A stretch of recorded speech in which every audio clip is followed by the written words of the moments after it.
Last നമ്മൾ പറഞ്ഞു നിർത്തിയത് ഇതിനെ കുറിച്ചായിരുന്നു. ഒരു ബിഗിനിങ്, ഒരു ചെറിയ പ്രോഗ്രാം എങ്ങനെയാണ് സിയിൽ എഴുതുന്നതെന്നുള്ള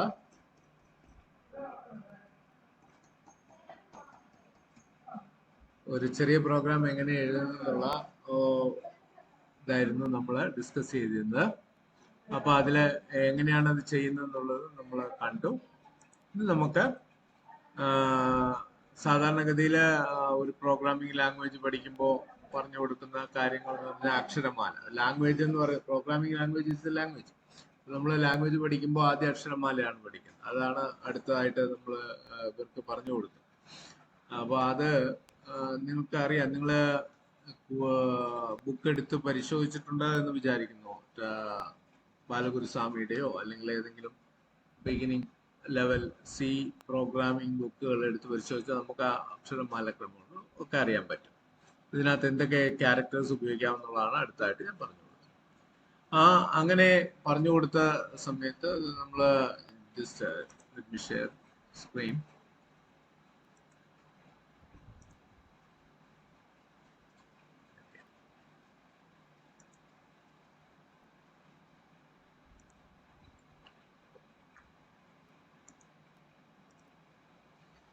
നമ്മൾ കണ്ടു സി ഈസ് കേസ് സെൻസിറ്റീവ്. ഈ ഒരു ലൈനിന്റെ അർത്ഥം എന്ന് പറയുന്നത്, സി പ്രോഗ്രാമിംഗ് ലാംഗ്വേജിൽ നമ്മൾ സ്മോൾ കേസ് ലെറ്റേഴ്സ് എന്ന് പറയുന്നത് ക്യാപിറ്റൽ കേസ് ലെറ്റേഴ്സ് എന്ന് പറയുന്നത് രണ്ട് ഡിഫറെന്റ് എൻറ്റിറ്റി ആയിട്ടാണ് കൈകാര്യം ചെയ്യുന്നത്. വ്യത്യാസമുണ്ട്. അതായത് small case C and capital C are different. For small case A is not equivalent to capital case A. This is what is meant by C is case sensitive. അതുകൊണ്ട് ഗുണം എന്താണെന്ന് വെച്ചാൽ കൂടുതൽ സിമ്പിൾസ്, കൂടുതൽ വേരിയബിൾസ് എഴുതാൻ നമുക്ക് പറ്റും. അത് നമുക്ക് പിന്നീട് ഡിസ്കസ് ചെയ്യാം.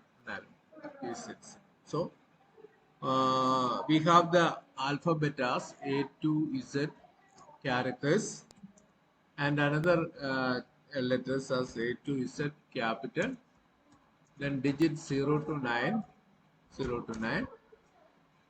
Then we have symbols, special characters. So what are the special characters available? Dollar. Okay. From one end of the keyboard we have all tilde character is available, exclamation is available, @ is available, then hash, dollar, percentage, caret, ampersand, then we have star, parenthesis, then minus, plus, equal to, underscore, then curly brackets, less than symbol, greater than symbol, dot, and the comma, double quotes, single quotes, then question mark, forward slash, backward slash, pipe symbol, then what? Colon, semicolon. Okay, whatever it is there in the keyboard, almost all key characters in this. Okay. These are the alphabet of C language. C language takes all these alphabets. Then, apart from this, the other thing I talked about was two type of words how to make words എന്ന് പറയുമ്പോൾ രണ്ട് തരമുണ്ട്. ഒന്ന് keywords and data names or variable keyword. What is a keyword? Keyword എന്ന് പറയുന്നത് words which are having special meaning in the programming language are called keywords. For example, ANSI standard C has 29 keywords, like say for, while, if, like that. The extensive definition you can have from the book. So all the ANSI standard keywords are there. These keywords are words which have special meaning in the programming. Special meaning. ലാംഗ്വേജിൽ പ്രത്യേക meaning ഉള്ള വേർഡ്സിനെയാണ്. Meaning ഉണ്ട്. Data word names എന്ന് പറയുമ്പോൾ variable names അല്ല data names എന്ന് പറയുമ്പോൾ user create ചെയ്യുന്ന, അതായത് പ്രോഗ്രാമർ ഡിഫൈൻ ചെയ്യുന്ന ചില പ്രത്യേക വാക്കുകളെയാണ് നമ്മൾ വേരിയബിൾ നെയിം. വേരിയബിൾ നെയിമിന്റെ പ്രത്യേകത എന്താണ്? വേരിയബിൾ നെയിമുകൾ ഉപയോഗിക്കുന്നത് സ്റ്റോറേജ് ലൊക്കേഷനുകളെ, അതായത് മെമ്മറി, നിങ്ങൾക്ക് അറിയാവുന്ന ഒരു കമ്പ്യൂട്ടറിന് നിങ്ങളിപ്പോൾ കുറെ വേറെ തിയറിയിൽ നിന്നും പഠിച്ചിട്ടുണ്ടാവും. അത് കമ്പ്യൂട്ടർ എന്ന് പറയുന്നത് ബോൺ ന്യൂമൻ ബേസിൽ പറയുമ്പോഴത്തേക്കും അതിലൊരു ഇൻപുട്ട് ഉണ്ടാവും, ഔട്ട്പുട്ട് ഉണ്ടാവും, ദെൻ മെമ്മറി ഉണ്ടാവും, കൺട്രോൾ യൂണിറ്റ് ഉണ്ടാവും, ദെൻ ALU ഉണ്ടാവും, അത് തമ്മിലുള്ള ഇന്ററാക്ഷൻ ഉണ്ടാവും. അപ്പോൾ ഈ മെമ്മറിയിലാണ് പ്രോഗ്രാമും ഡേറ്റയും സൂക്ഷിക്കുന്നത് നിങ്ങൾക്കറിയാം. ഏകദേശം ഈ കാര്യങ്ങളൊക്കെ ഹാർഡ്വെയർ സംബന്ധമായ കാര്യങ്ങളൊക്കെ നിങ്ങൾക്കറിയാം. അപ്പൊ അതില് ഈ മെമ്മറിയിൽ സൂക്ഷിക്കുന്ന സംഗതി നമുക്കറിയാവുന്ന പോലെ കമ്പ്യൂട്ടറിലെ മെമ്മറി എന്ന് പറയുന്നത് 1 and 0 ആണ്, ബൈനറിയാണ്. പക്ഷെ നമ്മൾ എന്താണ് അവിടെ സൂക്ഷിച്ചു വെച്ചിരിക്കുന്നതെന്ന് അറിയണം. അതോടൊപ്പം അത് എന്ത് തരമാണെന്നുള്ളതും അറിയണം. അപ്പൊ എന്താണ് സൂക്ഷിച്ചു വെച്ചിരിക്കുന്നതെന്ന് അറിയാൻ വേണ്ടി, അതിനെ മനസ്സിലാക്കാൻ വേണ്ടി അതിനെ നമ്മൾ ഈ ലൊക്കേഷൻ, അതൊരു നമ്പർ ആയിട്ട് ഇരിക്കുന്ന ലൊക്കേഷനെ നമ്മൾ എന്ത് ചെയ്യും? നമ്മൾ ഒരു നെയിം കൊടുക്കും. We will provide A name for such locations. അതിനെയാണ് നമ്മൾ വേരിയബിൾ എന്ന് പറയുന്നത്. വേരിയബിൾ എന്ന് പറഞ്ഞതുകൊണ്ട് ഉദ്ദേശം നിങ്ങൾക്ക് അറിയാവുന്ന മാറ്റങ്ങൾ ടൈം അനുസരിച്ച് മാറുന്നതെന്നാണ് വേരിയബിളിന്റെ അർത്ഥം.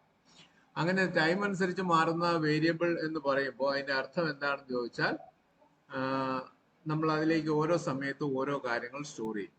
ഓരോ സമയത്തും ഓരോ കാര്യങ്ങളായിരിക്കും നമ്മൾ അതിനകത്ത് വ്യത്യസ്തമായ കാര്യങ്ങളായിരിക്കും സ്റ്റോർ ചെയ്യും. അങ്ങനെ ഒരു പ്രോഗ്രാം റൺ ചെയ്യുക അല്ലെങ്കിൽ പ്രോഗ്രാം നടന്നുകൊണ്ടിരിക്കുന്ന സമയത്ത് വ്യത്യസ്തമായ കാര്യങ്ങൾ സ്റ്റോർ ചെയ്യാനായിട്ട് നമ്മൾ ഉപയോഗിക്കുന്ന ലൊക്കേഷനുകളെയാണ് നമ്മൾ എന്ത് പറയുന്നത്? വേരിയബിൾസ് എന്ന് പറയുന്നത്. അത്തരം വേരിയബിൾസിന് പേര് കൊടുക്കണം. അപ്പൊ ആ പേര് എങ്ങനെ കൊടുക്കും? അതിനൊരു റൂൾസ് ഉണ്ട്. വേരിയബിൾ നെയിമിംഗ് റൂൾ ഉണ്ട്. Naming rules. സി ലാംഗ്വേജിനെ സംബന്ധിച്ച് വേരിയബിൾ നെയിമിംഗ് റൂൾ വളരെ സിമ്പിൾ ആണ്, മനസ്സിലാക്കണം. 1. First character should be alphabet or underscore. Underscore എന്ന് പറയുന്നത് ഇവിടെ ഈ 0 നമ്പറിന്റെ ഒക്കെ മുകളിലായിട്ട് അതിന്റെ ആ കൂട്ടത്തിൽ തന്നെ ഒരു മൈനസിന്റെ മുകളിലായിട്ടുള്ളതാണ് ഷിഫ്റ്റ്. ഇതിങ്ങനെയാണ് ഇരിക്കുക, അണ്ടർസ്കോർ ഇരിക്കുക. ഓക്കെ. അപ്പൊ first character should be alphabet or underscore. അതാണ് ആദ്യത്തെ rule. From second onwards, then second to end of, എത്ര നീളം വേണേലും ആകാം. അതില് നീളത്തിനൊരു ലിമിറ്റ് ഉണ്ട്. ചില കമ്പൈലറുകൾ, നേരത്തെ നമ്മൾ പറഞ്ഞു ഇന്റർപ്രറ്ററും കമ്പൈലറും പറഞ്ഞു. അപ്പൊ കമ്പൈലർ ആണെങ്കിലും ഇന്റർപ്രറ്റർ ആണെങ്കിലും ചില കമ്പൈലറും ഇന്റർപ്രറ്ററും വേരിയബിൾ നെയിമിന്റെ ലെങ്ത്, അതിന് കൊടുക്കാവുന്ന പേരിന്റെ ലെങ്തിന് ഒരു ചില. For example, ANSI standard limit 32 characters. 32 character, first 32 ക്യാരക്ടറിൽ ഒരു വ്യത്യാസം ഇല്ലെങ്കിൽ, രണ്ട് പേരുകൾ തമ്മിൽ ഫസ്റ്റ് 32 ക്യാരക്ടറിൽ ഒരു വ്യത്യാസമെങ്കിലും ഉണ്ടായിരിക്കണം. അങ്ങനെ ഉണ്ടെങ്കിൽ മാത്രമേ അത് വ്യത്യസ്തമായ വേരിയബിൾസ് ആയിട്ട് ആയിരിക്കും, അല്ലെങ്കിൽ അത് സെയിം വേരിയബിൾ ആയിട്ട് മാറും. ഓക്കെ, അത് നമുക്ക് നോക്കാം. അപ്പോൾ from second onwards, second character onwards, digits, alphabet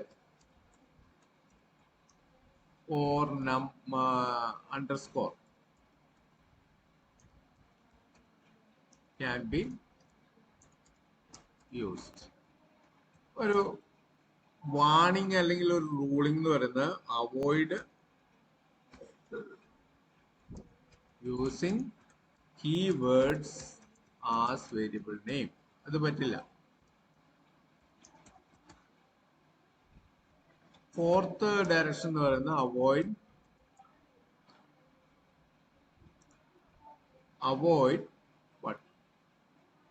avoid symbols, special characters. ഒരു കാര്യം ഞാൻ ഇപ്പോഴും type ചെയ്തുകൊണ്ടിരുന്നപ്പോഴാണ് we have forgot to include square bracket. Avoid special characters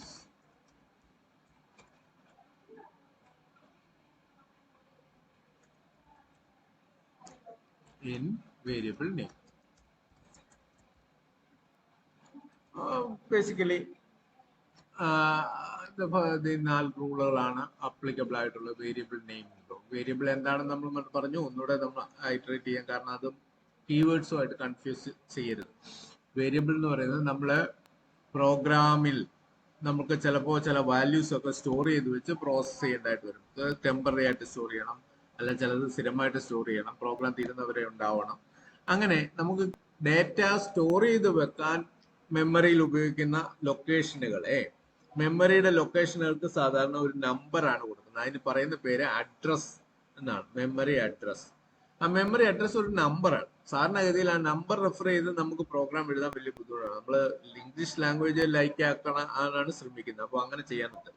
അപ്പൊ അതിന് പകരമായിട്ട് നമ്മൾ ഉപയോഗിക്കുന്ന ഒരു മാർഗമാണ് വേരിയബിൾ നെയിംസ്. വേരിയബിൾ നെയിം എന്ന് പറയുന്നത് ഈ അഡ്രസ്സിന് പകരമായിട്ട് ഒരു നെയിം കൊടുക്കുന്നതാണ്.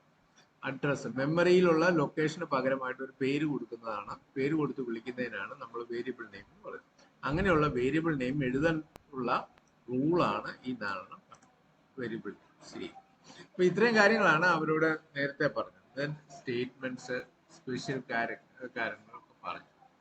അടുത്തായിട്ട് പറഞ്ഞ സി പ്രോഗ്രാമില് അവരോട് പറഞ്ഞത് how to write comments. Comments എന്ന് പറയുന്നത് വളരെ ഇമ്പോർട്ടന്റ് ആയിട്ടുള്ള കാര്യം. കമന്റ്സ് എന്ന് പറയുന്നത് നമ്മൾ എന്താണ് ചെയ്യാൻ ഉദ്ദേശിക്കുന്നതെന്ന് പ്രോഗ്രാമിൽ എഴുതി വെക്കുകയാണ്. എന്തിനാണ് അങ്ങനെ എഴുതി വെക്കുന്നത്? പിന്നീട് റെഫർ ചെയ്യുമ്പോൾ നമ്മൾ എന്ത് ഉദ്ദേശത്തിലാണ് ഈ പ്രോഗ്രാം എഴുതിയത്, അല്ലെ വേറൊരാളില് നമുക്ക് ഈ പ്രോഗ്രാം കൈമാറുമ്പോൾ നമ്മുടെ സോഴ്സ് കോഡില് എന്തൊക്കെ കാര്യങ്ങൾ എന്തൊക്കെ രീതിയിലാണ് ചെയ്തു വെച്ചിരിക്കുന്നത് എന്ന് അയാൾക്ക് വായിച്ച് മനസ്സിലാക്കാൻ വേണ്ടി നമ്മൾ എഴുതുന്ന ചില കുറിപ്പുകളെയാണ് കമന്റ്സ് എന്ന് പറയുന്നത്. അങ്ങനെ കമന്റ്സ് ഒരു സി പ്രോഗ്രാമിൽ എഴുതാനായിട്ട് ഉപയോഗിക്കുന്ന സ്പെഷ്യൽ സിമ്പിൾസ് ആണ് ഇത്. സിമ്പിൾസ് എന്ന് പറയുന്ന ഒരു കോമ്പിനേഷനാണ്. /* എന്ന് തുടങ്ങി */ എന്ന് വരുന്ന ടൈപ്പ് ചെയ്യുന്നതിനോട് ഇടയ്ക്കുള്ള എല്ലാ കാര്യങ്ങളും എന്തായി മാറും? എല്ലാ കാര്യങ്ങളും കമന്റ്സ് ആയി മാറും. ഇവിടെ ഒരു മിസ്റ്റേക്ക് സംഭവിച്ചു എനിക്ക്. ഓക്കെ,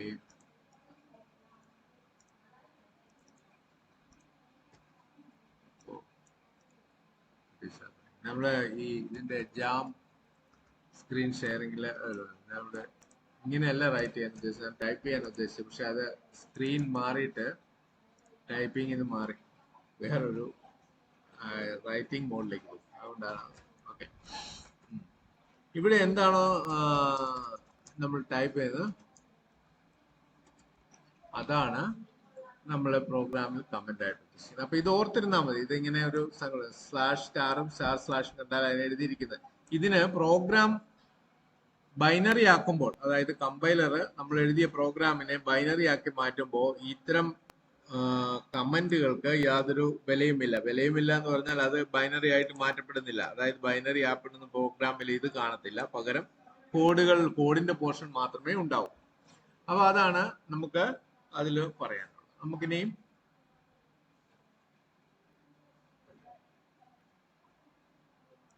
ഒരു സിമ്പിൾ പ്രോഗ്രാം നമ്മൾ ആദ്യം കണ്ടു. ഒരു സിമ്പിൾ പ്രോഗ്രാം അതിലേക്ക് നമ്മൾ അടുത്തായിട്ട് അവരെ പറഞ്ഞു കൊടുത്തത് ഇതാണ്. ഒരു സിമ്പിൾ പ്രോഗ്രാമാണ്.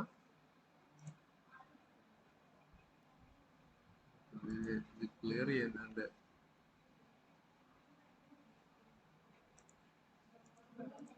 സ്ക്രീനിൽ എംബഡഡ് റൈറ്റഡ് ആയിപ്പോയി. അതിന് നമുക്ക് നോക്കാം. ഓക്കെ, ഈ പ്രോഗ്രാം കണ്ടുവല്ലോ. അപ്പൊ ഇവിടെ ഇതെന്തിനാണ് ചെയ്തിരിക്കുന്നത്? ഞാനിവിടെ എഴുതി വെച്ചിട്ടുണ്ട്. Program for converting Celsius degree to Fahrenheit. Celsius to Fahrenheit convert ചെയ്യാനായിട്ടുള്ള ഫോർമുല നമ്മൾ കണ്ടുപിടിച്ചു. ഇത് നമുക്ക് അറിയാവുന്നതാണ്, നിങ്ങൾക്ക് അറിയാവുന്നതാണ്. Fahrenheit is equal to Celsius into 9/5 plus 32. ഇതാണ് അതിന്റെ ഫോർമുല.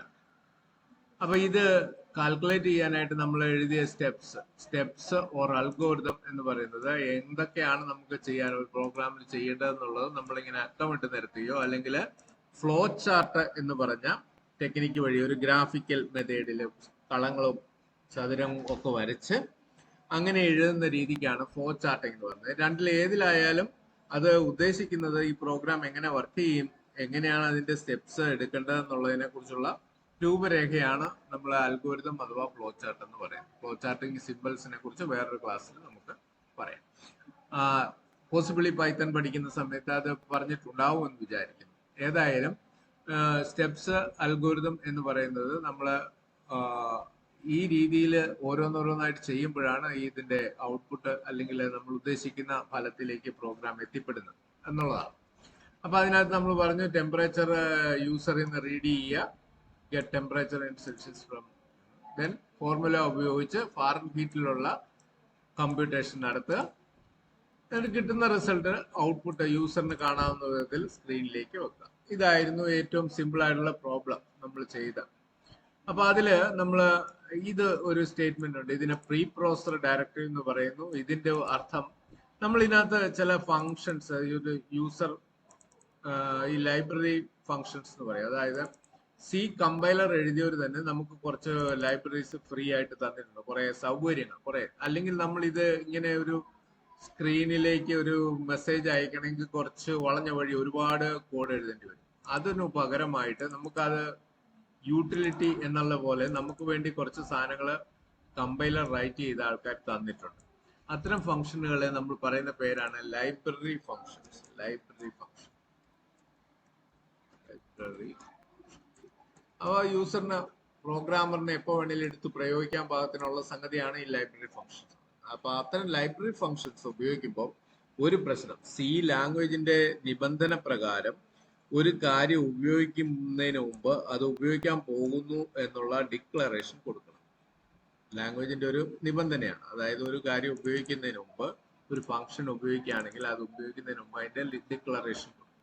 അങ്ങനെ അത്തരം ഡിക്ലറേഷനുകൾ ഫംഗ്ഷൻ സിഗ്നേച്ചർ എന്നും പറയും. ആ ഫംഗ്ഷൻ സിഗ്നേച്ചർ എഴുതി വെച്ചിട്ടുള്ള സ്ഥലങ്ങളെയാണ് നമ്മൾ ഹെഡർ ഫയൽസ് എന്ന് പറയുന്നത്. അതൊരു പ്രത്യേകതരം ഫയലാണ്. പ്രത്യേകതരം ഫയൽ എന്ന് പറഞ്ഞാൽ വെറുതെ ഇതുപോലെ തന്നെയാണ്, ടെക്സ്റ്റ് ഫയലാണ്. ആ text file header dot H എന്ന എക്സ്റ്റൻഷൻ ഉണ്ടെങ്കിൽ അതൊരു ഹെഡർ ഫയലാണ്. അത്ര ഹെഡർ ഫയലിലെ കാര്യങ്ങൾ നമ്മൾ പിന്നെ ഈ ഹെഡർ ഫയൽ എഴുതാൻ പഠിക്കും, അപ്പോൾ നമുക്ക് മനസ്സിലാക്കാം. പക്ഷെ ഇപ്പോൾ നമ്മൾ വിചാരിക്കുക ഇതിന്റെ അർത്ഥം STD സ്റ്റാൻഡേർഡ് ഇൻപുട്ട് ഔട്ട്പുട്ടിനുള്ള ഫങ്ഷൻസ് എല്ലാം എഴുതി വെച്ചിട്ടുള്ള ഈ കാര്യം ഇനി പ്രോഗ്രാമിൽ നമ്മൾ ഉപയോഗിക്കാൻ പോകുന്നു എന്നുള്ളതാണ് ഹാഷ് ഇൻക്ലൂഡ്. ഇതിന്റെ ആക്ച്വൽ സംഭവം എന്താണെന്ന് ചോദിച്ചാൽ stdio.h എന്ന് പറയുന്ന ഫയലിൽ എഴുതപ്പെട്ടിട്ടുള്ള കണ്ടന്റ്, ടൈപ്പ് ചെയ്തിട്ടുള്ള കണ്ടന്റ് ഇവിടെ പേസ്റ്റഡ് ആവും. ഇവിടെ ഓട്ടോമാറ്റിക്കലി കട്ട് ആൻഡ് പേസ്റ്റ് ചെയ്യുന്ന പോലെ ഇവിടെ വരും. എപ്പോ കമ്പൈൽ ചെയ്യും, കമ്പൈൽ ചെയ്യപ്പെടുമ്പോൾ ഇതിനകത്ത് പറഞ്ഞിരിക്കുന്ന കാര്യങ്ങൾ കണ്ടന്റ്സ് ഇവിടെ എഴുതി വെച്ചിരിക്കുന്നത് പോലെ വരും. അതിനുശേഷമാണ് കമ്പൈലിംഗ് നടക്കുന്നത്. അതുകൊണ്ട് കമ്പൈലിങ്ങിന് മുമ്പ് ചെയ്യേണ്ട സ്റ്റെപ്പ് ആയതുകൊണ്ട് ഇതിനെ പ്രീ പ്രോസസിംഗ് ഡയറക്റ്റീവ് എന്നാണ് വരുന്നത്. പ്രീ പ്രോസസിംഗ് ഡയറക്റ്റീവ് എന്നാണ് പറയുന്നത്. This is A pre processing directive. അങ്ങനെ പ്രീ പ്രോസസിംഗ് ഡയറക്റ്റീവ് ഉണ്ട്, ഞാൻ കമന്റ് ആണ്. പ്രീ പ്രോസസിംഗ് ഡയറക്റ്റീവ്സ് ഉണ്ടാവും. അത് മെയിൻ പ്രോഗ്രാം. രണ്ടാമത് മനസ്സിലാക്കേണ്ട കാര്യം ഇത് മെയിൻ എന്ന് പറയുന്നത്. ഇപ്പൊ സി പ്രോഗ്രാമിനെ സംബന്ധിച്ചിടത്തോളം ഈ മെയിൻ എന്ന് പറയുന്നത് ഒരു കീവേഡ് അല്ല, പക്ഷെ മെയിൻ എന്ന് പറയുന്നത് ഫംഗ്ഷൻ ഒരു ഇമ്പോർട്ടൻസ് ഉണ്ട്. എന്താണ് ഇമ്പോർട്ടൻസ് ചോദിച്ചാൽ ആ പ്രോഗ്രാമിന്റെ വർക്കിംഗ് തുടങ്ങുന്നത് മെയിൻ ഫംഗ്ഷനിലെ ആദ്യത്തെ സ്റ്റേറ്റ്മെന്റ് വഴി. മെയിൻ ഫംഗ്ഷൻ ഉണ്ടായിരുന്നു. ഒരു സി പ്രോഗ്രാം ആണെങ്കിൽ അതിൽ ഒരു മെയിൻ ഫംഗ്ഷൻ ഉണ്ടാവും. ആ മെയിൻ ഫംഗ്ഷന്റെ ആദ്യത്തെ സ്റ്റേറ്റ്മെന്റ് തൊട്ടാണ് എക്സിക്യൂഷൻ സ്റ്റാർട്ട് ചെയ്യുന്നത്. അതാണ് മെയിൻ ഫംഗ്ഷനും സി പ്രോഗ്രാമിംഗും തമ്മിലുള്ള ബന്ധം. പൈത്തൺ പോലത്തെ സംഗതിയിൽ അങ്ങനെയില്ല. പൈത്തൺ നേരിട്ട് നമുക്ക് കമാൻഡ്സ് എഴുതി തുടങ്ങിയാൽ മതി. അവിടെ മെയിൻ ഫംഗ്ഷൻ എന്ന് പറയുന്ന ഒരു ഐഡിയ ഇല്ല. വേണമെങ്കിൽ നമുക്ക് ഈ മെയിൻ ഫംഗ്ഷൻ പോലെയൊക്കെ എഴുതാം. If under name under equal to main എന്നൊക്കെ പറഞ്ഞ് എഴുതുന്ന ഒരു രീതിയുണ്ട്. അത് വേറൊരു രീതിയാണ്. ഒന്ന് മോഡ്യൂൾ ആയിട്ട് ആക്സസ് ചെയ്യുന്നു, അല്ലാത്ത ആക്സസ് ചെയ്യുന്നു. അത് പൈത്തൺ പഠിക്കുമ്പോൾ നിങ്ങൾ മനസ്സിലാക്കും. എനിവേ സി പ്രോഗ്രാമിംഗ് ലാംഗ്വേജിനെ സംബന്ധിച്ചിടത്തോളം മെയിൻ എന്ന് പറയുന്ന ഫംഗ്ഷൻ ഒരു പ്രത്യേക ഫംഗ്ഷനാണ്. ആ ഫംഗ്ഷൻ ഒരെണ്ണം മാത്രമേ കാണാവുള്ളൂ, ഒരെണ്ണമെങ്കിലും കാണണം ഒരു പ്രോഗ്രാമായ. ആ ഫംഗ്ഷനിൽ നിന്നാണ് എക്സിക്യൂഷൻ നടക്കുന്നത്. ഇനി നമുക്ക് യൂസർ ഡിഫൈൻ ചെയ്ത ഫംഗ്ഷൻസ്, അതായത് നമുക്ക് തന്നെ ഫംഗ്ഷനുകൾ വേറെ എഴുതാം. നമ്മുടെ പ്രോഗ്രാമിംഗിന്റെ ലോജിക്ക് അനുസരിച്ച് നമുക്ക് പല ചെറിയ ചെറിയ പാർട്ടുകളായിട്ട് ലോജിക്കിനെ ഡിവൈഡ് ചെയ്യുമ്പോഴാണ് നമുക്ക് ഫംഗ്ഷനുകൾ കിട്ടുന്നത്. അങ്ങനെ ഡിവൈഡ് ചെയ്ത് എഴുതിയിട്ട് അതെല്ലാം കൂടെ നമുക്കിവിടെ ഉപയോഗിച്ചാൽ മതി. അങ്ങനെ ഉപയോഗിക്കുന്നതിന് സി പ്രോഗ്രാമിംഗ് പാരഡൈമിൽ ഒരു പേര് പറയുക, അതിനെ പറയുന്നത് കോളിംഗ് എന്നാണ്. കോളിംഗ് എ മെത്തേഡ് എന്ന് പറയും. വളരെ സിമ്പിൾ ആയിട്ടുള്ള കാര്യമാണ്. കോളിംഗ് എ മെത്തേഡ് എന്ന് പറഞ്ഞാൽ അതിന്റെ അന്നേരം മനസ്സിലാക്കേണ്ടത് എവിടെയോ ഒരു ഫംഗ്ഷൻ എഴുതി വെച്ചിട്ടുണ്ട്, അത് നമ്മുടെ പ്രോഗ്രാമിലേക്ക് ഉപയോഗിക്കുന്നു, അതിനു വേണ്ടിയുള്ള അവസരം എന്നാണ് അർത്ഥം. ഓക്കെ, ഇനി നമ്മൾ ഇതുണ്ട്, ഇവിടെ വോയിഡ് എന്നുണ്ട്. ഈ മെയിൻ ഫംഗ്ഷൻ എല്ലാ ഫംഗ്ഷനുകളും എന്തെങ്കിലും വാല്യൂ ഇതിലേക്ക് റിട്ടേൺ ചെയ്യണം എന്നുള്ളതാണ് ഒരു കൺസെപ്റ്റ്. എല്ലാ ഫംഗ്ഷനുകളും ഒരു വാല്യൂ എങ്കിലും നമ്മളുടെ ഇതിലേക്ക് റിട്ടേൺ ചെയ്യണം എന്നുള്ളതാണ് ഒരു കൺസെപ്റ്റ് കോളിംഗ് ഫംഗ്ഷനിലേക്ക്. അപ്പൊ ഈ main program operating system run ചെയ്യുന്നത് കൊണ്ട് മെയിൻ പ്രോഗ്രാമിന്റെ റിട്ടേൺ വാല്യൂ ഓപ്പറേറ്റിംഗ് സിസ്റ്റത്തിലേക്കാണ് പോവുക. പക്ഷെ ഒന്നും തിരികെ വേണ്ട എന്നുള്ളത് കാണിക്കാൻ വേണ്ടിയാണ് നമ്മൾ വോയിഡ് എന്ന് വെച്ചാൽ ശൂന്യത എന്നർത്ഥം. വോയിഡ് എന്നുള്ള വാക്ക് ഉപയോഗിക്കുന്നത്. അതിന്റെ അർത്ഥം ഈ മെയിൻ പ്രോഗ്രാം ഒന്നും ഒരു വാല്യൂ തിരികെ തരേണ്ടതില്ല എന്നുള്ളത് നമ്മൾ പറയുകയാണ്. ഇനി ചിലപ്പോൾ ഇവിടെ ഇന്റ് എന്ന് എഴുതിയാൽ അതിന്റെ അർത്ഥം മെയിൻ പ്രോഗ്രാം എക്സിറ്റ് ചെയ്യുമ്പോൾ, അല്ലെ തിരിച്ച് അതിന്റെ ഫംഗ്ഷൻ എല്ലാം നിർത്തി കഴിയുമ്പോൾ തിരിച്ച് ഒരു ഇന്റിജർ വാല്യൂ മെയിൻ പ്രോഗ്രാമിലേക്ക് അല്ലെ ഓപ്പറേറ്റിംഗ് സിസ്റ്റത്തിൽ കൊടുക്കണമെന്നാണ്. അതങ്ങനെ എഴുതാം, ഇന്റ് എന്നും എഴുതാം. ഇതുപോലെ എഴുതാൻ കാണാറുണ്ട് പല പ്രോഗ്രാമുകളും ഇങ്ങനെയാണ് എഴുതുന്നത്. ഇപ്പൊ ഇന്റിജർ വാല്യൂ റിട്ടേൺ ചെയ്യാൻ പറ്റും. ഞാനിവിടെ പ്രത്യേകിച്ച് ഒരു വാല്യൂ തിരിച്ചു വേണ്ട എന്നുള്ള അർത്ഥത്തിൽ വോയിഡ് എന്ന് കൊടുക്കും. ഓക്കെ, ഇനി ഒരു കേളി ബ്രാക്കറ്റ് കണ്ടു. ഒരു കേളി ബ്രാക്കറ്റ് തുടങ്ങി ഒരു കേളി ബ്രാക്കറ്റ് അവസാനം. ഈ ഒരു കേളി ബ്രാക്കറ്റ് തുടങ്ങി ആ കേളി ബ്രാക്കറ്റ് അവസാനിക്കുന്നിടം വരെയുള്ള മാച്ചിങ് കേളി ബ്രാക്കറ്റ് അവസാനിക്കും വരെ എന്നുള്ള പോർഷനെ ഒരു ബ്ലോക്ക് എന്നാണ് പ്രോഗ്രാമിംഗ് പറയുന്നത്. ഒരു ബ്ലോക്ക് ഓഫ് ലാംഗ്വേജ് എന്നുള്ള ഇതിൽ പറഞ്ഞത് ബ്ലോക്ക് ഓഫ് കോഡ് എന്ന് പറയും. ആ block of code multiple nested ആകാം. അതായത് ഒരു കോഡിനകത്ത് ഒരു കോഡ് ബ്ലോക്കിനകത്ത് വേറൊരു കോഡ് ബ്ലോക്ക് ഒക്കെ വരാം. പിന്നെ രണ്ടാമത്തെ കാര്യം മനസ്സിലാക്കേണ്ടത്, കോഡ് ബ്ലോക്കിന്റെ ബിഗിനിങ്ങിൽ വേണം വേരിയബിൾ നെയിംസ് കൊടുക്കാൻ. എല്ലാ ഡിക്ലറേഷനും വേരിയബിൾ ഡിക്ലറേഷനുകളെല്ലാം തന്നെ ഒരു കോഡ് ബ്ലോക്ക് ഉണ്ടെങ്കിൽ ആ കോഡ് ബ്ലോക്കിന്റെ ആദ്യം കൊടുക്കണം.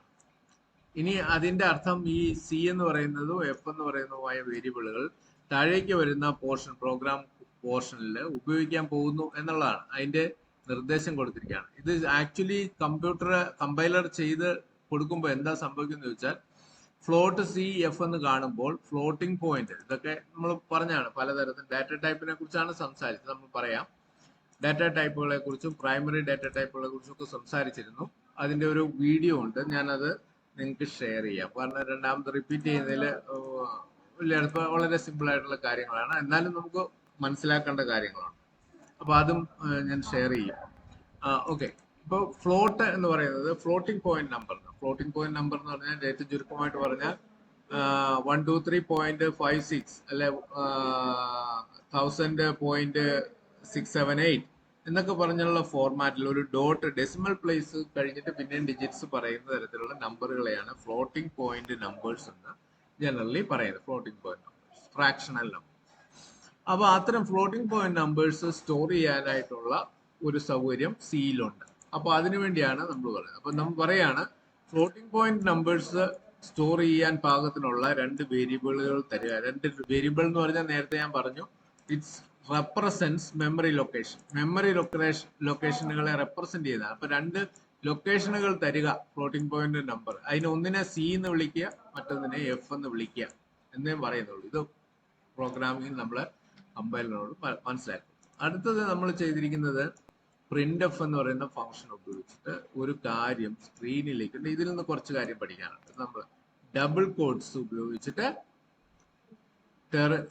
ബൈൻഡ് ചെയ്യുന്ന എന്ത് ഒരു സ്ട്രിങ് എന്നാണ് അറിയപ്പെടുന്നത്. സ്ട്രിങ് എന്താണ്? രണ്ട് ഡബിൾ കോഡ്സിനിടയ്ക്കുള്ള ക്യാരക്ടേഴ്സിന്റെ ഒരു കളക്ഷനെയാണ് സ്ട്രിങ് എന്ന് പറയുന്നത്. String, double quotes. ഈ ക്യാരക്ടർ സ്ട്രിങ് ആണ് സ്ക്രീനിലേക്ക് കൊണ്ടുപോകണം അല്ലെ സ്ക്രീനിൽ ഡിസ്പ്ലേ ചെയ്യിക്കണം എന്നുള്ള നിർദ്ദേശമാണ് ഈ പ്രിന്റ് എഫ് എന്ന് പറയുന്ന സംഗതി.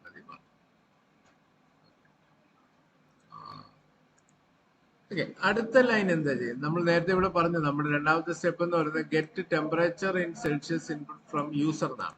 അപ്പൊ യൂസറിൽ നിന്ന് എന്തെങ്കിലും തരത്തിലുള്ള ഇൻപുട്ട് റീഡ് ചെയ്യാനായിട്ടുള്ള ഒരു ഫെസിലിറ്റിയാണ്, സി ലാംഗ്വേജിലുള്ള ഒരു ഫെസിലിറ്റിയാണ് സ്കാൻഎഫ് എന്ന് പറയുന്നത്. സ്കാൻഎഫ്, സ്കാൻ ഫ്രം ഫയൽ എന്നുള്ളതാണ് അർത്ഥം. സ്കാനിങ് എന്ന് പറഞ്ഞാൽ റീഡ് ചെയ്യുക എന്നുള്ള അർത്ഥത്തിലാണ് ആ വാക്ക് ഉപയോഗിക്കുന്നത്, സ്കാൻ.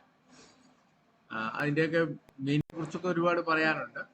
എന്നാലും നമുക്ക്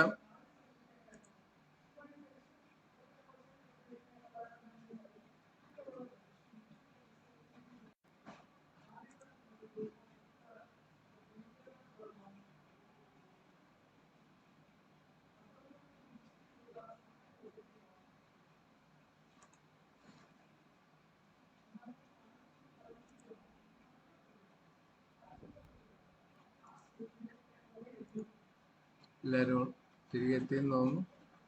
ഓക്കെ, കേൾക്കാമോ? എന്റെ കണക്ഷൻ ഒന്ന് വിട്ട് ഇതായിരുന്നു, മിസ്മാച്ച് ആയിരുന്നു. ഹലോ, കേൾക്കാൻ വരുന്നുണ്ടോ? ഹലോ ഹലോ, ആരെങ്കിലും? ഓക്കെ. ഞാൻ വിചാരിച്ചു എന്റെ നെറ്റ് കണക്ഷനും ഇതും സൂമിന്റെ കണക്ഷനും പോയിരുന്നു. ഓക്കെ, അപ്പൊ നമ്മൾ സംസാരിച്ചുകൊണ്ടിരുന്ന സ്കാനിങ്ങിനെ കുറിച്ച്. അപ്പൊ കീബോർഡിൽ നിന്ന്, അതായത് സ്റ്റാൻഡേർഡ് ഇൻപുട്ട് ഡിവൈസിൽ നിന്ന് യൂസറിന്റെ ഇൻപുട്ടുകൾ സ്വീകരിക്കാനായിട്ടുള്ള ഒരു ഫംഗ്ഷനാണ് സ്കാൻ. അപ്പൊ ഇവിടെ എന്താണ് ഈ കൊടുത്തിരിക്കുന്നതൊക്കെ നമുക്ക് വഴിയെ മനസ്സിലാകും. നമ്മളിപ്പോ അത് അങ്ങ് വെള്ളത്തിൽ ഇറങ്ങി നിൽക്കുകയാണ്, അത് നീന്താൻ തുടങ്ങുകയാണ്. അപ്പോൾ അതൊക്കെ കഴിഞ്ഞിട്ട് നമുക്ക് ഓരോന്നോരോന്നായിട്ട് മനസ്സിലാക്കും. പക്ഷെ ഈ സംഭവം ഇത്രയേ ഉള്ളൂ. ഇവിടെ കൊടുത്തിരിക്കുന്ന ഈ സ്ട്രിങ് എന്ന് പറയുന്നത് പെർസെന്റേജ് എഫ് എന്നാണ്. ഏകദേശം നിങ്ങൾക്ക് മനസ്സിലായി കാണും, അത് ഫ്ലോട്ട് ഇവിടെ കൊടുത്തുകൊണ്ടാണ് ഇവിടെ എഫ് കൊടുക്കുന്നത് എന്നുള്ളത് മനസ്സിലായി കാണും. എന്താണ് അത് ചെയ്യുന്നത്? ഓക്കെ, പെർസെന്റേജ് എഫ്, അതായത് ഫ്ലോട്ടിംഗ് പോയിന്റ് രീതിയിലുള്ള ഒരു നമ്പർ യൂസറിൽ നിന്ന് എടുക്കുക. ഈ ആൻഡ് എന്ന് പറയുന്നത് ഒരു പ്രത്യേക ഓപ്പറേറ്റർ, അത് വായിക്കേണ്ട ആംപേഴ്സന്റ് അല്ലെങ്കിൽ അഡ്രസ് ഓഫ് എന്നാണ് സിയിൽ വായിക്കുന്നത്. Address of C. ഇത് വായിക്കുമ്പോൾ ഇങ്ങനെ വായിക്കണം: scan a floating point number from and save it in to address of C. C എന്ന് പറയുന്ന വേരിയബിളിന്റെ അഡ്രസ് എവിടെയാണോ, മെമ്മറി ലൊക്കേഷൻ എവിടെയാണോ, അവിടേക്ക് ഈ വാല്യൂ സ്റ്റോർ ചെയ്ത് വെക്കുക. അത്രയും കാര്യങ്ങളാണ് ഈ കൺസൈസ് ആയിട്ട് ഈ എഴുതി വെച്ചിരിക്കുന്നത്. അപ്പോൾ യൂസർ ഇത് വർക്ക് കാണുമ്പോൾ മനസ്സിലാവും. അത് അങ്ങനെ സ്റ്റോർ ചെയ്ത് വെച്ചതിന് ശേഷം അടുത്ത കമ്പ്യൂട്ടർ, ഇപ്പൊ സാധാരണഗതിയിൽ ഒരു പ്രോഗ്രാം റൺ ചെയ്യുന്നത് ആദ്യം പറഞ്ഞിരിക്കുന്ന കാര്യങ്ങൾ ആദ്യം, രണ്ടാമത് പറഞ്ഞിരിക്കുന്നത് രണ്ടാമത്, അങ്ങനെ ആ ക്രമത്തിന് താഴേക്കാണ്. അത് സീക്വൻസിങ് എന്നാണ് പറയുന്നത്. അങ്ങനെ ആ സീക്വൻസിങ്ങിൽ ആണ് പ്രോഗ്രാം എക്സിക്യൂട്ട് ചെയ്യപ്പെടുക. അപ്പൊ നമ്മൾ ഇതാദ്യം നടക്കും.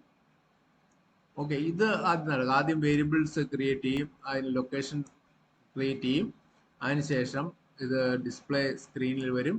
അതിനുശേഷം വെയിറ്റ് ചെയ്യും, യൂസർ ഇൻപുട്ട് ചെയ്യാൻ വേണ്ടി വെയിറ്റ് ചെയ്യും. ആ ഇൻപുട്ട് ചെയ്ത് കിട്ടിയ വാല്യൂ ഉപയോഗിച്ച് കമ്പ്യൂട്ടേഷൻ നടത്തും. കമ്പ്യൂട്ടേഷൻ നടത്തി അതിന്റെ വാല്യൂ റിസൾട്ട് ഇവിടെ. ഈ ഈക്വൽ ടു എന്ന് പറയുന്നതിനെ അസൈൻമെന്റ് ഓപ്പറേറ്റർ എന്ന് പറയും. അസൈൻമെന്റ് ഓപ്പറേറ്റർ എന്ന് പറയുന്നത് ഒരു സ്പെഷ്യൽ ഓപ്പറേറ്ററാണ്. എന്താണ് അതിന്റെ അർത്ഥം? റൈറ്റ് ഹാൻഡ് സൈഡിലുള്ള എക്സ്പ്രഷൻ കമ്പ്യൂട്ട് ചെയ്ത് കാൽക്കുലേഷൻ ഒക്കെ നടത്തി കിട്ടുന്ന റിസൾട്ട് എന്താണോ അത് ലെഫ്റ്റ് ഹാൻഡ് സൈഡിലെ വേരിയബിളിൽ സ്റ്റോർ ചെയ്യണം. അപ്പൊ എപ്പോഴും ഈക്വൽ ടു സിമ്പലിന്റെ റൈറ്റ് ഹാൻഡ് സൈഡിൽ ഒരു എക്സ്പ്രഷനും ലെഫ്റ്റ് ഹാൻഡ് സൈഡില് ഒരു വേരിയബിളുമായിരിക്കും. അങ്ങനെ ആയിരിക്കണം. ഈക്വൽ ടു അസൈൻ ചെയ്യാനാണ് ഉപയോഗിക്കുന്നതെങ്കിൽ അവിടെ റൈറ്റ് ഹാൻഡ് സൈഡിൽ ഒരു എക്സ്പ്രഷനും ലെഫ്റ്റ് ഹാൻഡ് സൈഡിൽ ഒരു വേരിയബിൾ നെയിമും ആയിരിക്കണം. ഓക്കെ, അങ്ങനെ സ്റ്റോർ ചെയ്ത് വെച്ചു. വീണ്ടും നമ്മൾ പ്രിന്റ് എഫ് എന്ന് പറയുന്ന സംവിധാനം ഉപയോഗിച്ച് അത് സ്ക്രീനിലേക്ക് ഡിസ്പ്ലേ ചെയ്യാൻ ശ്രമിച്ചു. ഇതിന്റെ ആ സ്ട്രക്ചർ നോക്കൂ, മനസ്സിലാക്കി. ഇതെന്താന്ന് ചോദിച്ചാൽ /n ന്യൂ ലൈൻ, ഒരു പുതിയ ലൈനിലേക്ക് പോവുക എന്നുള്ളതിന്റെ ചുരുക്കമാണ് ഈ പറഞ്ഞത്. അതായത് സ്ക്രീൻ പല ലൈനുകളിലാണല്ലോ നമുക്ക് കാണാമല്ലോ, നമുക്ക് ഓരോരോ ലൈനായിട്ട്. അപ്പൊ ലാസ്റ്റ് നിന്ന ലൈനിൽ നിന്ന് പിന്നെ ഒരു ലൈനോട് മുന്നോട്ട് പോകാൻ വേണ്ടിയാണ് നമ്മൾ സ്ലാഷ് എന്ന് ഉപയോഗിച്ചിട്ട് അവിടെ ഈ കാര്യം ഡിസ്പ്ലേ ചെയ്യുക. അപ്പൊ ഇവിടെ നമ്മൾ വേറൊരു കാര്യം, ഒരു ടെക്നിക്ക് കൂടെ ഉപയോഗിച്ചു. ഇവിടെ നമ്മൾ ഇവിടെ സ്കാനിന് ഉപയോഗിച്ച ആ പെർസെൻറ്റേജ് എഫ് തന്നെ ഇവിടെ കൊണ്ടുവന്നു. ഇതിന്റെ അർത്ഥം ഇതൊരു ടെംപ്ലേറ്റ് ആണ്. ഇവിടെ നമ്മൾ കൊടുത്ത ഇങ്ങനെ വരും, പക്ഷെ ഈ പെർസെൻറ്റേജ് എഫിന്റെ അവിടെ സ്ഥാനത്ത് എന്ത് വരണം എന്നുള്ളത് നമ്മൾ ഇവിടെ ഇപ്പൊ പറഞ്ഞിട്ടുണ്ട്. എഫിന്റെ വാല്യൂ എടുത്ത് ഇവിടെ റീപ്ലേസ് ആകും, എന്നിട്ടായിരിക്കും അത് ഡിസ്പ്ലേ ചെയ്യും. അതാണ് ഇതിന്റെ സംഭവം. നമുക്കിനി ഇത് ഒന്ന് കമ്പൈൽ ചെയ്ത് റൺ ചെയ്യാം. ഇതാണ് അവരെ ചെയ്ത, നമുക്ക് കമ്പയർ ചെയ്യാം. അപ്പൊ ഇതിന്റെ പേര് ഞാൻ കൊടുത്തിരുന്നത് C2F എന്നാണ്. അപ്പോൾ വന്നിട്ട് കമാൻഡ് പ്രോംപ്റ്റ് വന്നാൽ നമുക്ക് GCC നേരത്തെ ചെയ്ത പോലെ C2F.c ഔട്ട്പുട്ട് C2F.exe കൊടുത്തു. മറ്റ് എററുകളൊന്നുമില്ല, സിൻടാക്സ് എററൊന്നുമില്ല. അപ്പോൾ നമുക്ക് നോക്കിയാൽ നമുക്ക് കാണാം ഇവിടെ C2F.exe ഫയൽ ഉണ്ടാക്കിയിട്ടുണ്ട്. നോക്കിയാൽ അറിയാണ്ട് C2F to C എന്ന് പറയുന്ന 572 ക്യാരക്ടർ മാത്രമുള്ള, ബൈറ്റ്സ് മാത്രമുള്ള ഫയലായിരുന്നു. പക്ഷെ അതിന്റെ EXE ആക്കിയപ്പോഴത്തേക്ക് അതിന്റെ സൈസ് വളരെ കൂടിയിരിക്കുന്നതായിട്ട് കാണാം. കുറെ അഡീഷണൽ കാര്യങ്ങളെല്ലാം ബൈനറി ഇൻസ്ട്രക്ഷൻ അതിനകത്ത് കൂട്ടിച്ചേർന്നിട്ടുണ്ട്. അതുകൊണ്ടാണ് അങ്ങനെ വരുന്നത്. ഓക്കെ, നമ്മൾ ഇനി റൺ ചെയ്ത് നോക്കുമ്പോൾ റൺ ചെയ്യുമ്പോൾ എന്ത് സംഭവിക്കുന്നു? നേരത്തെ പറഞ്ഞു, നമ്മൾ പറഞ്ഞല്ലോ അവിടെ please enter temperature in Celsius. നമുക്ക് ടെമ്പറേച്ചർ ഇൻ സെൽഷ്യസ് 36 ഡിഗ്രി എന്ന് കൊടുത്ത് നോക്കാം. 36 എൻ്റർ അടിച്ചു. So it's Fahrenheit equivalent is 96.87.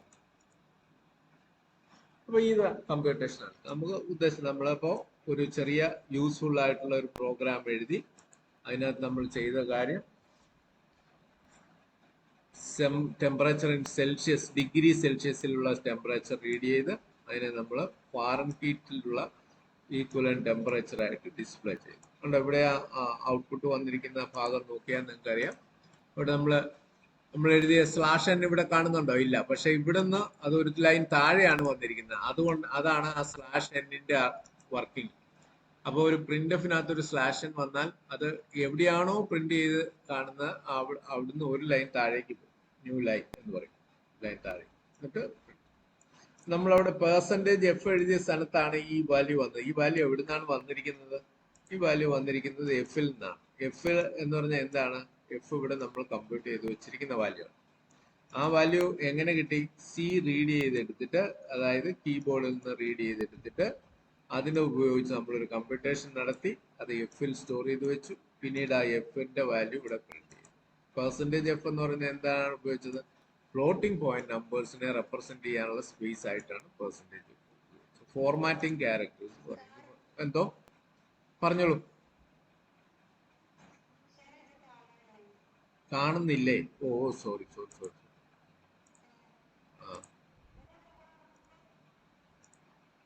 ഇപ്പൊ കാണുന്നുണ്ടോ? മുമ്പേ അപ്പൊ ഞാൻ റൺ ചെയ്ത പ്രോഗ്രാമും കാണുന്നില്ല അല്ലേ? കണ്ടില്ല അല്ലേ? കണ്ടിരുന്നോ? ഓക്കെ, അതും കാണിക്കാം. ഞാൻ ഇത് പറഞ്ഞു. ഇപ്പൊ നമ്മൾ ഈ പ്രോഗ്രാം എഴുതി സേവ് ചെയ്തു. അപ്പൊ ഡിസ്കില് സോഴ്സ് കോഡ് ഉണ്ട്, സോഴ്സ് കോഡ് എന്ന് പറയുന്നത്. അപ്പൊ അത് അവിടെ ഉണ്ട്. നമ്മള് പ്രോംപ്റ്റില് തിരികെ വന്നിട്ട് നമ്മള് എന്ത് ചെയ്തു?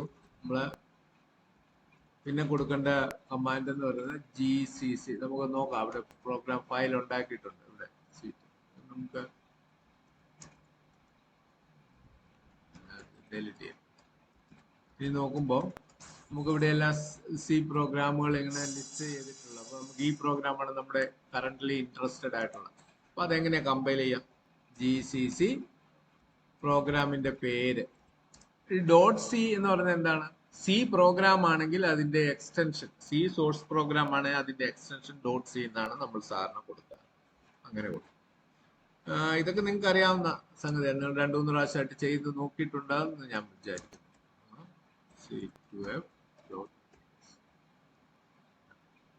നിങ്ങളുടെ ട്യൂട്ടറോട് ചോദിച്ചാൽ കൂടുതൽ വിശദമായിട്ട്. ഇനി വേറൊരു ഔട്ട് എന്ന് പറഞ്ഞൊരു സംഭവം ഉണ്ട്, അതും ട്യൂട്ടർ പറഞ്ഞു. ഇനിയിപ്പോ നമ്മൾ നോക്കിയാൽ നമുക്ക് അവിടെ പ്രോഗ്രാം ഫയൽ ഉണ്ടാക്കി വെച്ചിരിക്കുന്നതായിട്ട് കാണാം. നമ്മൾ അതിനെ ഇവിടെ പ്രോഗ്രാം ഫയലാക്കി മാറ്റിയിട്ടുണ്ട് C2.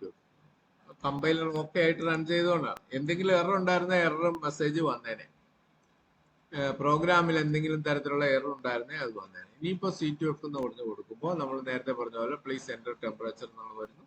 നമ്മൾ ഡിഗ്രി സെൽഷ്യസിലുള്ള ടെമ്പറേച്ചർ കൊടുക്കുമ്പോൾ അതിന്റെ ഈക്വലന്റ് ഫാരൻഹീറ്റിലുള്ള ടെമ്പറേച്ചർ ഡിസ്പ്ലേ ആകും. ഓക്കെ, ഇതാണ് നമ്മൾ ഏറ്റവും സിമ്പിൾ ആയിട്ടുള്ള ഒരു പ്രോഗ്രാമാണ്. അപ്പോൾ ഇതിൽ നമ്മൾ ഇന്ന് പഠിച്ചത് പ്രോഗ്രാം എങ്ങനെയാണ് എഴുതുന്നത്, ഒരു ഏറ്റവും സിമ്പിൾ പ്രോഗ്രാം ആണിത്. അപ്പോൾ ഇത്